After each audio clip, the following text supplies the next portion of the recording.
Kanina, si Lotok, ano pangalan ni Si NBI? Oo. Si Lotok, oo. Si Lotok, talagang nag-aalangan siyang sumagot. Yeah, actually there were many instances wherein talagang nalagay talaga si Lotok sa alanganin when he was asking about personal knowledge, when he is being asked about the nature of the crime that they are Yeah, saying VP Sara committed, ganyan, yung mga ganon. Well, yung sa documents, but that happened pretty much nung day 4 rin. Tapos na yun eh. Uh, so, ano talaga, marami talagang, lumabas rin talaga yung brilliance nito ni Attorney Vinluan. And aminin mo ha, nung day 5, parang mangangain na tong si Attorney Vinluan. Talagang, no, you just have to state your objection and that's it. Talagang para pinatay talaga ni Attorney Vinluan si ano sa coldness. As in, oo. yung, and I think ano, no, yun yung hinihingi natin eh. Yun yung hinihingi natin na, ay dapat attack kung attack, di ba? Yung, wag masyadong mabait, wag masyadong mapagbigay, attack kung attack. And I think because of the demeanor of Attorney Vinluan nung day 5, hindi masyadong nakapag-grandstand si Lotok eh. Hindi masyadong nakapag-grandstand si Lotok ng bonggang-bongga. Ah, and I think yung time Si ay sorry, ni Lotok, si Ligutan, si Virgil. Hindi masyadong nakapag-grandstand si Virgil eh, ng bonggang-bongga. Ayun. So, Mas ako talaga sabi ko ang galing nitong sabi ko ang galing nung series of question dun sa felony and high crime. mm, Na lumalabas tuloy na they would like to impeach the vice president for what she said, demeanor. Kasi yun yung ano eh, kasi ano po siya galit, ganyan. Merong, pero hindi naman address sa kanila yung threat. Actually, if, yung sabi nga ni Vinduan, if they didn't watch ay si Vinduan ba nagsabi nun? Or si Alan Peter, na if they didn't watch the video, you wouldn't know about the threat. So how is that a grave threat? mm.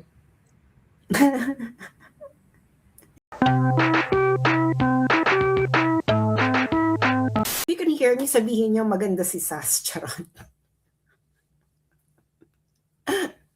Can you hear me? Show Hello, me if you can Sas? hear me. Naririnig mo ako, Sas? Oo, bakit wala kang video? Naka-video, hindi ko nga alam kung bakit. Ano pa si Joey? Ayan, Naghihirap ka na ba, hindi ko Joey? problema.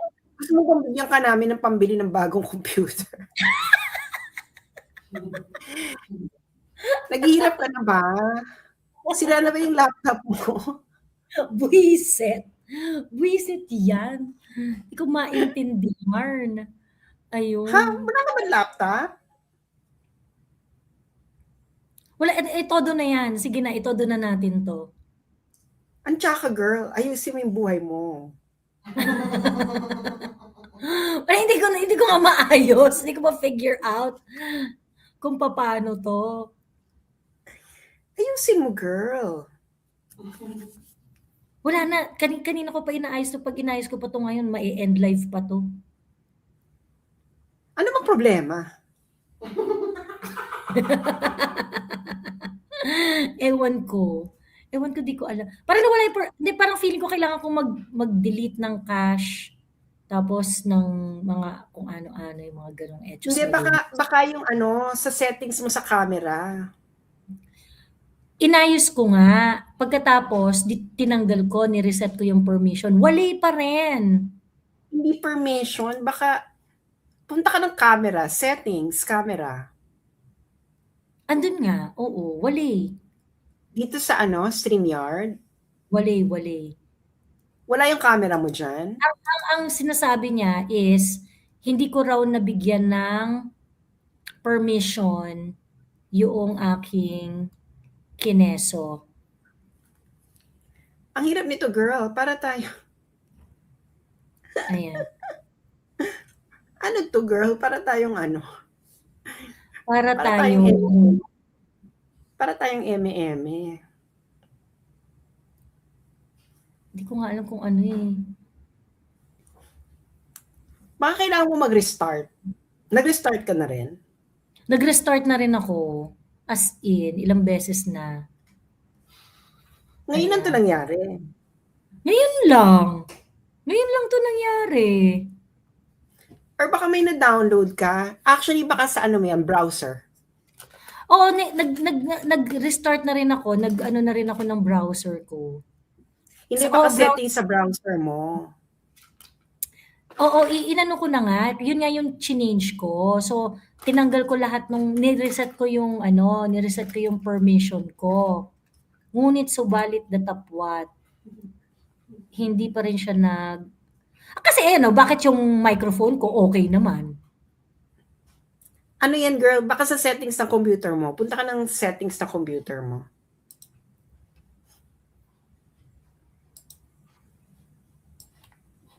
Ano ka ba, Windows?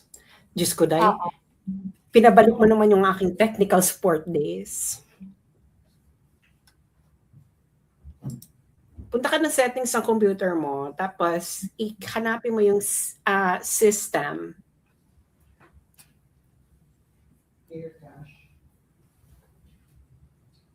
Ay, system ba yun? Wait.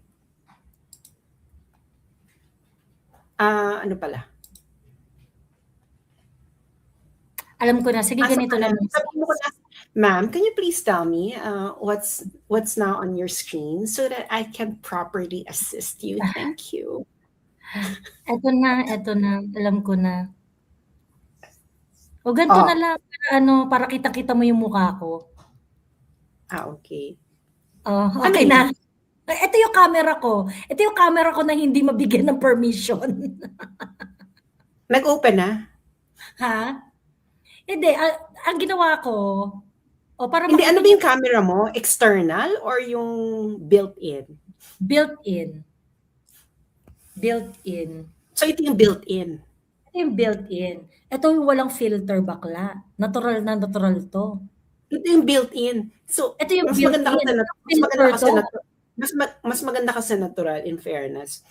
Yung, wait, ano yung isa?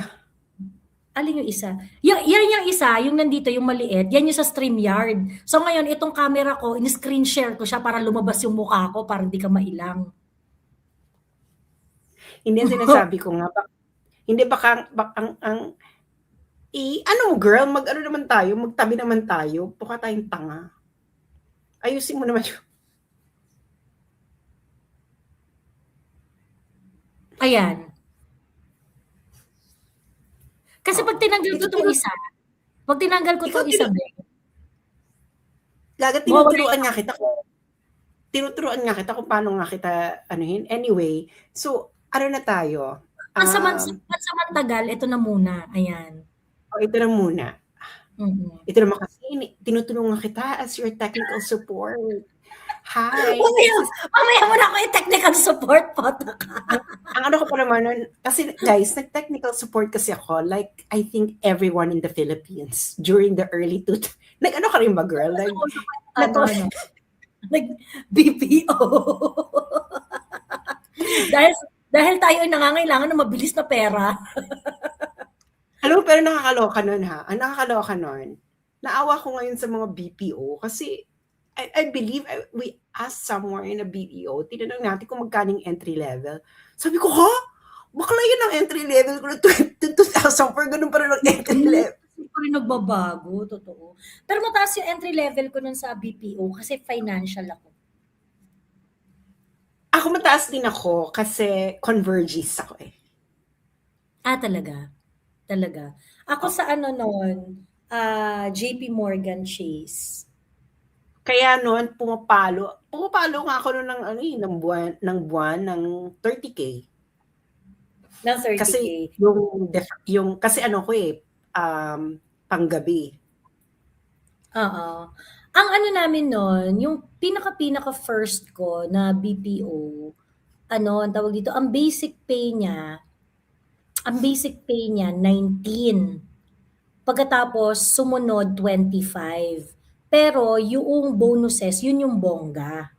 Malaki Yun nga yung yung bonus. bonuses kasi Nag-attendance, ano ako nag-ano nun, eh, ka, sa kasi Venecia, bongga kasi so yung matalo ka Converges talaga nun, ng eh. 30, mga ganon. Oo, Converges kasi ng bongga kasi may hazard pay ka na kasi nga gabi, tapos may night differential ka pa, Oo. tapos may overtime pa kasi nga Oh. minsan pagsi-stayin ka o mag-stay muna kayo kasi ano ngayon, peaking. Eh, kasi ano kami panggabi, I mean yung pag panggabi kasi, yan kasi yung peak time kasi nga yun yung ano, eh, peak time sa United Mm, States. Eh mm. ano kami, eh, ang United States 3 ang time zone. Time So, zone, oo. so minsan, pinagsi-stay kami na umuwi na ako siguro ng mga ano ako, minsan nagto-12 to 12. Ay 12 AM taray! to 12 noon. Oo, 12 AM to Nagdo-double 12 shift noon. ka? Nagdo-double nag-aano ka, parang double shift yun ano? 12 AM to 12 noon. Girl, ano Oo, lang, 12 12 hours. 12 hours. Tang-ina. So, oo, kasi nga yung team leader na parang, "Oh, sinong gustong mag-ano, mag-overtime kasi walang ano tayo ngayon peaking, emeryte." So, Oo, huma ano talaga siya, humahaba. So, oo. kaya ang laki, kaya nga nung sinasabing yung nalalaman ko ngayon yung mga entry level ng BPO, sabi ko, "Putang ina, parang Yan lang kawawa yun, naman eh. kayo." Oo, yun na yung Kawawa naman entry kayo. level nun. Kasi yung pera namin kasi noon 'pag nag-BPO ka, bakla, ano ka, para kang nasa tore ng para kang Oo. nasa tore ng tagumpay kasi Kaya malaki ang kaya't kaya kaya 'di ba yung mga BPO nun, talagang aura kung aura. Kasi siyempre malaki yung purchasing power nila, eh, 'di ba? At malaki yung that purchasing power nun. Grabe yung purchasing power nun ng mga BPO workers. Kaya nga mm. yung mga BPO workers nun, ang mga nagtatrabaho nun bakla, mga alta. Kasi yun yung pinakamalaking entry level na Mm. na suweldo, 'di ba? Kaya 'pag nasa BPO ka na may mga galing ng Lasal, Bongga talaga. Yung last na BPO account ko, American Express. So, Amex yun. So ngayon, yung Amex, yun ang pinakabongga talaga, Bex, kasi aside from malaki yung basic pay, ang laki ng performance bonus quarterly. hmm. Bex, yung mga kasama ko sa Amex nun, yung mga anak nila talaga nag-aaral talaga sa mga mahal na schools kasi afford nila. Oo, Afford nila. kami rin, yung sa amin din, afford Mm-mm. nilang magpaaral sa bonggang eskuwelahan kasi kung mag-asawa sila nagtatrabaho ng BPO nun, ang Mm-mm. laki ng joint income nila, malaki Oo. yung joint income. Eh, Tapos quarterly bonus pa lang, be. Quarterly bonus up to 150,000. Quarterly bonus. oo. Pero ako nun hanggang dun lang ako kasi ano pa lang ako nun, eh, um, parang hanggang second year college pa yun. Tapos Oo. lumipat ako ng people support. Kasi pero dahil galing ako ng ano, Converges. Eh, Oo. kasi gusto ko mag-travel account. So, as a people support yung may travel Oo. account na Oo. Expedia. So, Mhm. ano kaagad ako, in-assign kaagad ako sa sa mas bonggang aspect ng Expedia yung, Mhm. um, "Thank you for calling Expedia Corporate, Travel." Sa corporate travel ako bakla. Ang ano namin Mhm. ang ano namin is yung ano ka talaga assisting ka ng client. Ta's nakakaloka talaga yung experience ko nung bakla, yung first ko na naloka na ano talaga ako bakla na, um, yung isa kong pagkakamali kasi inaantok na ako. Oo. Nagpa-book sa'kin ng hotel. Oo. Bakla yung na-book kong hotel, nagkamali yung year ko. Paano Hinihingi ko inayos? hotel and car. Tapos sabi ko, nung nandun na siya, wala siya. Sabi niya, "Wala akong booking." Sabi niya, "I actually booked you." Ganyan, ganyan, ganyan. Tapos nung pagkasilip, oh my God, nagkamali yung year. Oo. Bakla talaga. Alam mo yun, sabi talaga ng team leader ko, wala akong magagawa. Eh kasi Oo. nga, nakakaloka pala kasi doon sa lugar na yon, may malaking event. So, wala na talagang rent-a-car. Fully booked na lahat ng hotel. So, talaga Oh. ako, anong gagawin ko? Sabi ko, alam mo kung ano na talaga iniisip ko na paraan. yung pwede ba akong mag-book ng kotse sa ibang, girl, kahit yung within the cities nearby. Oo, Walay. Wala book. Anong event? May event Sabi siguro, may ko, concert siguro. ano ba to? Ano pa naman yun? Account holder, yung company. So, So, ano kung talaga ako? maging reason para i-pull out nila yung account nila sa Parang ganyan. So, yung manager ko nag-asikaso, binigyan na lang siya ng ganito, ganyan, or whatever. I think yung manager ko yung naka-resolve ng issue. Pero yun nga. Pero naawa talaga ako sa mga kaya. BPO because of maliit yung sweldo nila, tapos yung cost of living sa Pilipinas ngayon sobrang mahal. Kasi nung bakla, pag kami magkakaibigan, magkakasama kami ng bahay, lahat kami BPO. Bakla talaga. Mga BPO workers noon nakakabili ng bahay, Kaya kami noon, afford namin yung condominium kasi nga parang, tapos hindi namin kailangan magutom. Alam mo yun, nakakapag-grocery kami ng bonggang-bongga, nakakapag-lifestyle, etc. If you were a call center agent then, maganda talaga yung life. As in, maka-experience ka talaga ng comfort.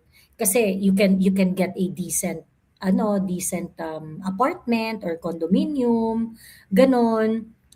Yun nga, tapos makaka-grocery ka ng hindi na lang pang-survive, di ba? Yung mga gusto mo, makakain mo. Oo, kasi dalawa kami nasa BPO, tatlo kami nag-share ng condominium. Dalawa kami nasa BPO. So, yung joint income namin dalawa, malaki to, so isa pa nagtatrabaho sa fashion. So, parang, alam mo yun, na malaking joint income nung bahay. So, we can do lifestyle, we can do, nakapag-shopping kami na gusto namin damit. And I was just like very early 20s. Tapos ngayon, after more than 20 years, ganun pa rin yung entry level. Bakla, ano ba yun? So, parang, Tapos yung... Hindi sumabay sa cost of living. Kasi competition din kasi dahil sobrang daming call center. Pagkatapos yung number of applicants, kumbaga parang yung number of applicants din kasi ang dami ring supply, ganyan. So, ba't mo babayaran ng mataas kung marami ka namang makukuhang iba? And I think din kasi marami na ibang bansa na kakompetensya ng Pilipinas, hindi na lang India eh. Yung sa Africa, ganyan sa Latin America. So parang nawala na yung advantage ng Pilipinas. So magpasalamat tayo, Joey, kasi noong mga panahon na yon hindi pa developed ang ibang bansa. Correct. Noong mga panahon na yon, dahil sa sinusweldo ko sa BPO, Bex, nakakapag-surf ako every weekend. O, di ba? Nabibili ko yung luho ko sa mga hobby-hobby ko. Di ba? Travel galore. Kasi. Oo. Yun lang. So, parang, ganyan talaga ako. Pero bongga talaga noon. Talagang, ang sarap ng buhay nung panahon na yun pag call center agent ka. Tapos gimmick ka talaga kung gimmick, ano? Gimmick talaga. Buhay yung mga clubs noon because of ang daming pera ng call center, ng mga call center agent. Sobrang ang dami nilang pera. So, buhay na buhay. So, ngayon, parang naawa ko sa mga BPO workers, lalo na may AI na. Can you imagine, may AI na. So, yung mga tier 1, apektado na kasi yung tier 1, mare-replace talaga yan ng AI. So, yung tier 2 na lang talaga yung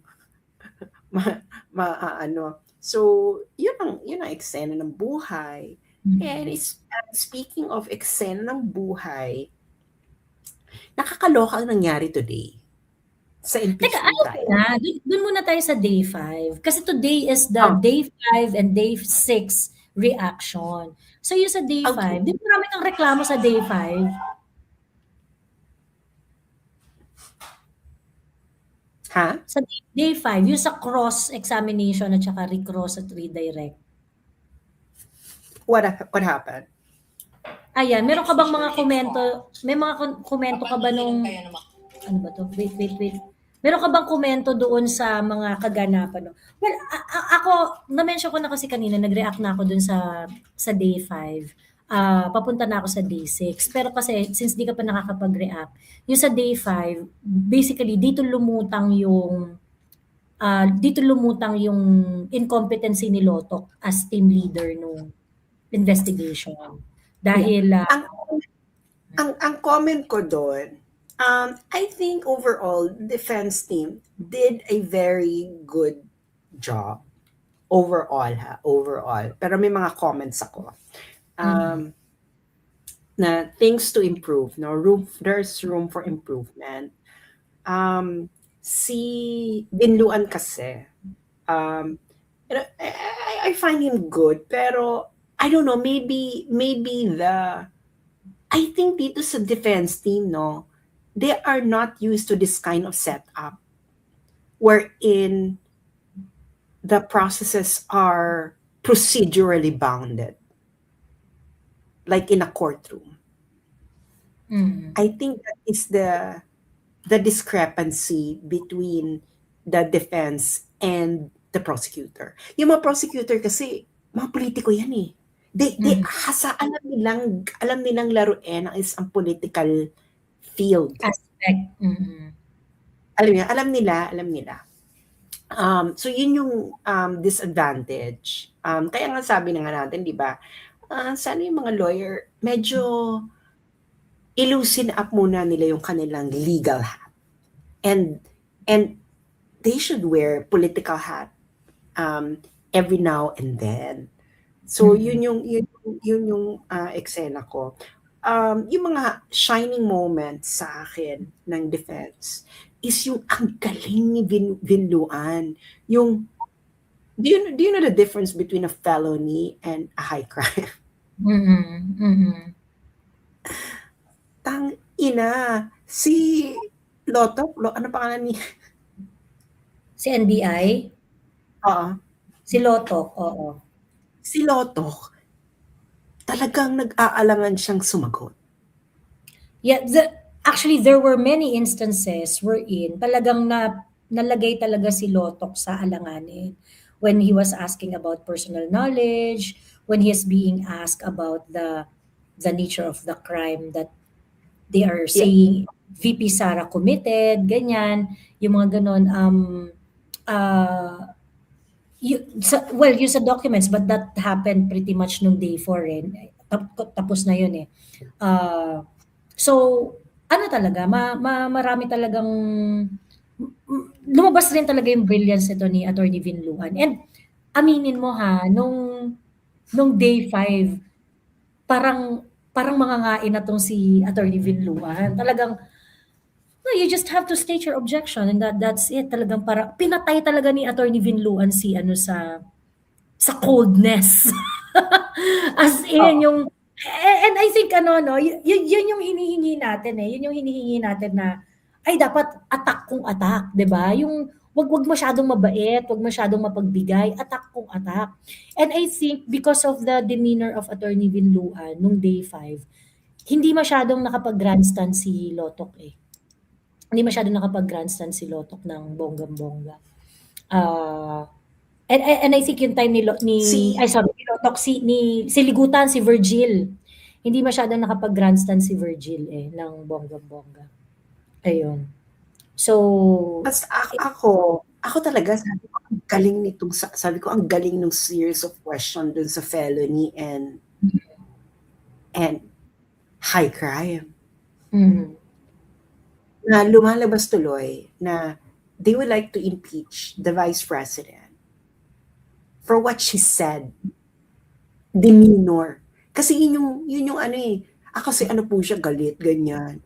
Merong pero hindi naman address sa kanila yung threat. Actually, if yung sabi nga ni Vinuan, if they didn't watch si Vinuan ba nagsabi nun? Or si Alan Peter, na if they didn't watch the video, you wouldn't know about the threat. So how is that a grave threat? Mm. Mm. So, ang nakulangan kasi ako, like, bakit hindi nila tinatanong si Lotok about dun sa pupugutan? Mm.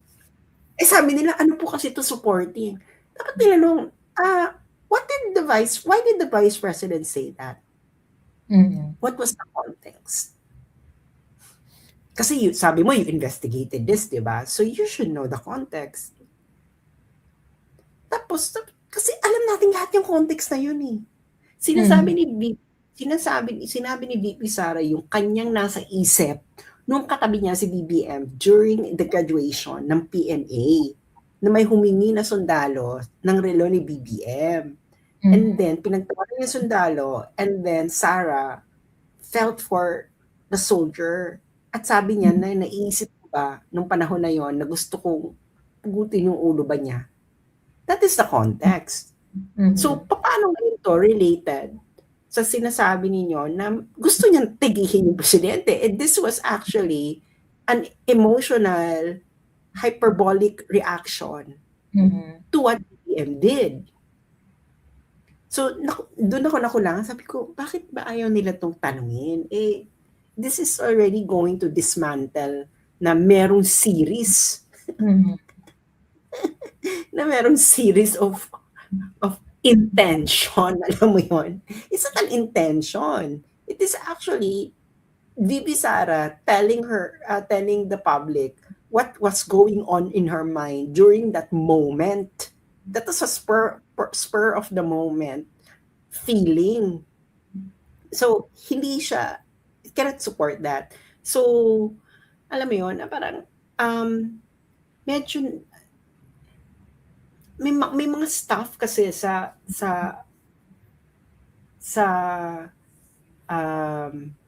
cross-examination, for example, na binibitawan kagad ni Vinluan yung topic. Sabi ko, bakit ganon? Pero pagdating doon sa documents, ganyan, ang haba ng discussion nyo about Feeling ko ano yun, feeling ko preparation yun sa, by the way, na-clarify pala kanina. So what they're going to do is, defense, talaga yung lahat lahat ng article, defense talaga muna lahat. So tama ka. Tama ako. Defense muna lahat ang magpe-present, and then defense. Prosecution muna yung magpe-present ng evidence, and then after that, yung defense naman ang magpe-present sunod-sunod ng evidence in chief nila. So ano sila, latter part of the year. Okay. Yes. So latter part of the year. So I think ang ginagawa nila ngayon, the people nagtatanim lang tong sila ang trabaho nito ng defense, nagtatanim lang sila ng anihin nila. Magtanim ng doubt. Magtanim ng doubt. Okay. Magtatanim lang sila. Kasi aanihin nila yan sa presentation nila ng evidence. Okay. So may aabangan pa tayo. Oo, gabi. Oo. Alam mo, feeling ko dyan nalalabas yung brilliance nila sa evidence. And so yun lang, no? Don't get me wrong, no? I like the lawyers of the defense team. Si Vinlu, I like them all. Yung mga si Vinluan, si Narvasa, and of course, no, Sheila Season. I like them because I can feel that they like to defend VP Sara. Yes. And that's very important. I like them because I can feel na ginagawa lang namin to kasi trabaho namin to. I can really feel na they're doing it because they like it. Parang they believe in Sara.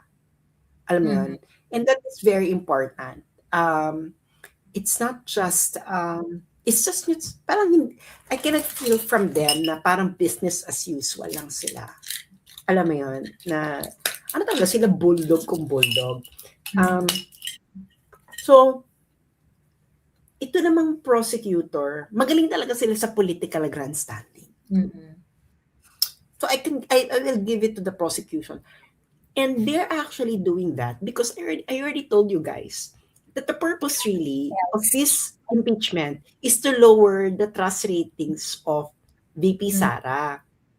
Kasi nga, this is for campaign funders purposes. Kasi kailangan mo makapakita na may viability to na matalo pag sinira lang natin siya ng sinira. Gets mo? Kailangan na mag-select ng kandidato mga bakla.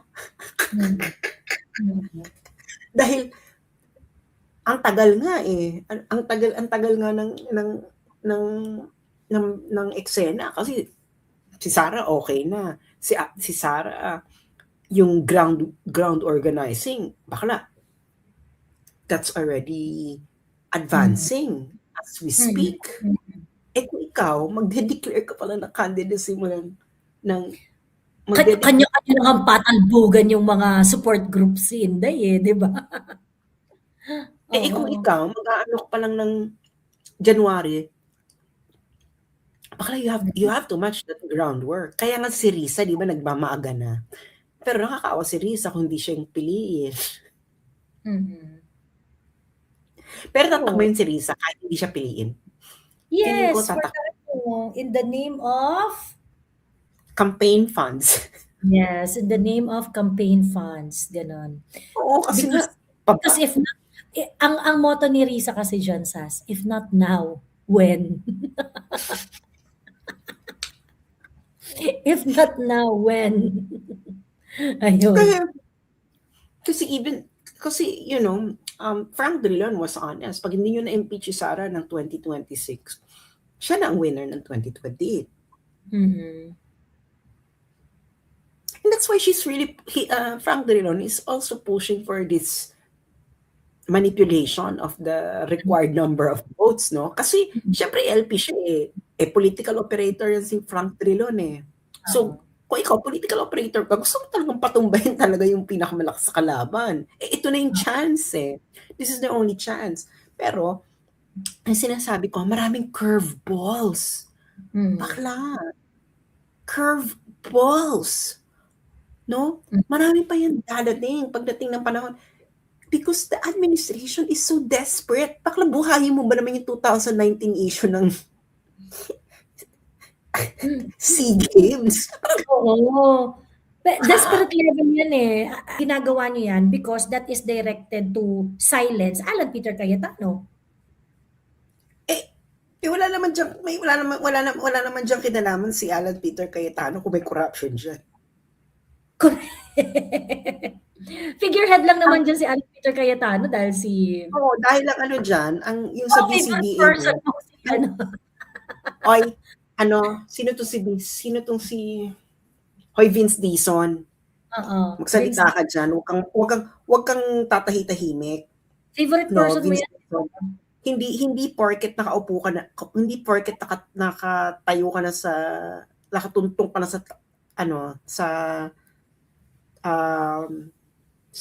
nakatuntong ka na sa kalabaw, kakalimutan mo na ang lahat. Dahil yan si Vince Dizon, siya nun sa BCDA. Si Vince Dizon, dinala pa niya ako niyan, girl, diyan sa Clark. Pinakita niya before mag-start yung SEA Games. Tapos? Sabi niya, pinakita niya sa akin lahat. Pinakita niya sa akin yung mga villa, yung mga villang pinagawa. Sabi ko, ay, ang ganda naman, ganyan. Basta magaganda yung mga villa na tinuluyan ng mga eksena. Tapos ini-explain na sa akin yung issue ng kaldero nung panahon na yun. Dinalay nga ako doon.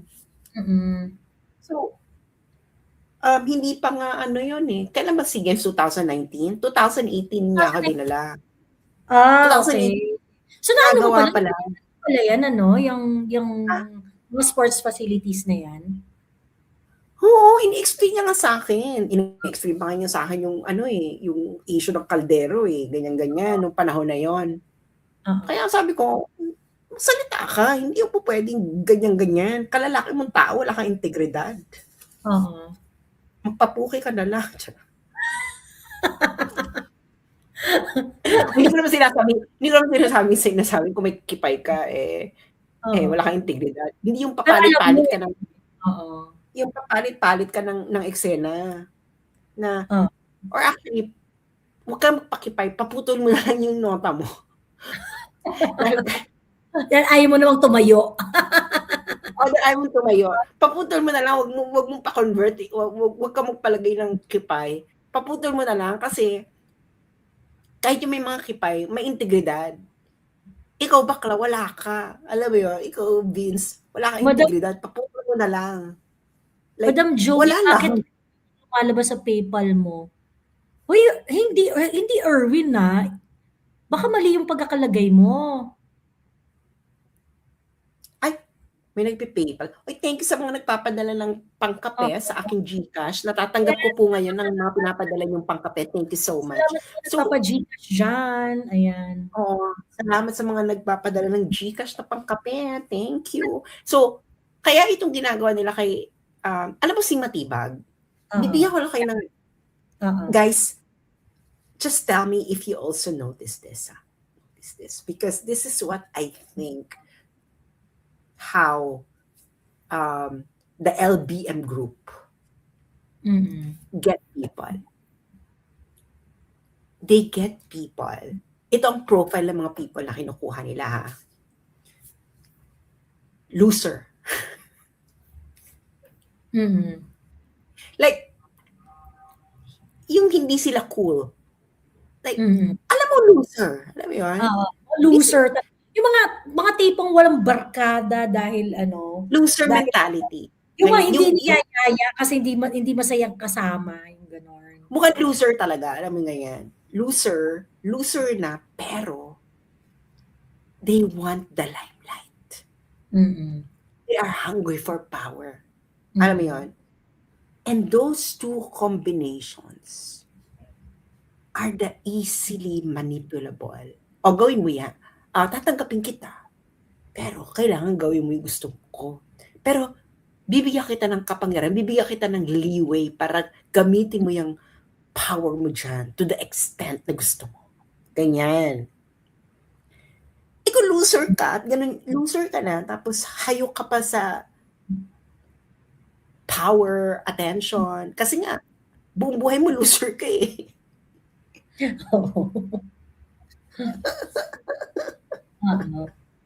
Kaya nabigyan sila ng nung nabigyan sila ng limelight, talagang they are milking every drop of it, no? At ang yabang. Kita mo halimbawa, look at Claire Castro. Look at the previous spokesperson of the president. Baka, even though we don't like BBM, pero yung mga spokesperson niya, even after Trixie, hindi naman ganyan. So siguro, yung mga yon, hindi naman kasi sila loser eh. So bakit sila magpapakakengkoy para ma-satisfy ka nila? So sila, hindi sila nagtotodo ng parang ganyan kay Claire Castro na kulang na lang ay mag-finger sa harapan natin para lang masabi niya na because I can, I will do it. Ganyan, alam mo yon? Na alam mo yung iba yung kahilasan. Gagamit ako ng Davao word. Iba yung kahilasan ng mga to. Ni Matibag. Kita mo yung profile nila. Kita mo yung mga tabas ng mukha at pag-uugali nila pare-pareho. Matibag. Torre. Claire Castro. Sino pa? Torre, Claire Castro, Matibag. Pag pinagsama-sama mo, mawawalan ka talaga ng ganang kumain, No? Di ba? Hindi mo na-notice? Pare-pareho sila ng pare-pareho sila ng psychological profile. Oo. True. Matibag, Claire Castro. and Torre. Siguro, bigyan ba natin ng isa? Sino pa bang kasama nila ng ganyan ng pag-uugali? Tariela. Tariela, oo. Girl, sila ang four Si Tariela, horsemen. ano, Sila ang fourth horsemen of the apocalypse. ano? Sila ang four horsemen of the apocalypse. Oo, true. Hindi ba? Pare-pareho silang apat. Yung isa, na-kick out dahil nga, cheating. Ito naman si Claire Castro, nung nakalimutan niya na yung panahon na bungangera, na palingkera din naman pala siya. Pero ngayon, akala mo kung sino mag-lecture tungkol sa urbanidad. Alam na alam ako sa bardagulan ng Chinese Embassy at saka nila Tariela. Kasi talaga, Hindi na kaya ni Tariela, no? hindi na kaya ni Tariela, oo. Hindi, feeling kasi ni Tariela, forever siya. Bakit hindi ka forever? Matatapos ka rin. And yung mga sinasandalan mo ngayon ng mga bansa, malalakas na yan isa't isa dahil wala ka namang maibibigay sa kanila kundi drama. Girl, you are gastos sa kanila. You are not an asset. You are an expense for these countries. Wala namang silang return of investment sa'yo. So ngayon, useful ka sa kanila kasi right now, gusto pa muna nilang awayin yung China kasi nga, maybe, they wanna use it as some point of leverage na, because all of them, lahat sila, they would like a better trade deal with China. As simple as that, Ariela. So, right now, you are an expense, no? Anong tawag niya sa company bakla? Yung ganyang expense. Ano ka, girl? Miscellaneous expense ka sa kanila ngayon. Correct. Ano ka, And just like miscellaneous expense. Darating na panahon na ikaw ang gastos na pwede nang iwasan. Ayun yung miscellaneous expense. Oo. In the future, ikaw na ang gastos na pwede nang iwasan. Ayan. Yeah. Kaya ngayon, ano ka ngayon? Todo-todo ka ngayon, di ba? Na bongga-bongga ka ngayon. Pero girl, bilog ang mundo. Yung grabe kang magpataas, nung nasa taas ka, bakla iba ang lagapak niya. So ngayon, ito si Matibag, tina-target niya ngayon si Alan Peter Cayetano. Si Alan Peter, confident siya. Bakla ako, sure, di anuhin mo ko. True. Ayan, sabi ni Mocha Princess, na-receive mo ba ate yung first time kasi ng friend gamitin ng PayPal? Na-receive po, maraming salamat. Sa nagpapa-Gcash at nagpapa-PayPal, thank you very much. Ay, nagpa-PayPal din sa akin. Thank you sa nagpa-PayPal. Ay, bongga yung mga nagpapa-PayPal. Oo nga. Ay, bongga din naman yung nagpapa-Gcash. Pareho kayong bongga, thank you. Bongga, correct. Gcash and PayPal for the win. Ayan. So ngayon, it's Matibag, kaya target niya si Alan Peter. Pero baka bakla, kayo, yung mga kakampi or mga ka-BBM, bakla, kung mapababa ninyo yung bilang ng senador to 13 na lang sila, yung majority na lang matira dyan, bakla tapos na yung impeachment. Ano yung 13 lang kayo? Oo. Hindi mo pwede. Alam mo yun? So, tatakutin nyo na lahat. Pero nga, ang sinasabi ko nga sa inyo, a lot of them are re-electionists. And sino niligawan nyo? Yung mga kakamping votes. Na hindi ka kayo nananalo, nakakalimang election cycle na kayong talunan kung di pa kayo nakipagkantutan sa administrasyon. Hindi pa kayo mananalo. Diba? Di ba?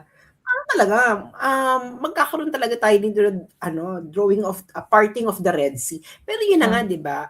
Mathematically speaking, it's impossible for you to get 16. Mag-thank you kasi. Thank you, Ms. Tintin Gomez ng Espanya para sa G-Shush. G-Shash mo pangkape. Ayan. So, ikaw, ano masasabi mo sa ginagawa ni Matibag kay Nano? Yung ginagawa ni Matibag, talagang ano, yung I think no, if I'm going to rank yung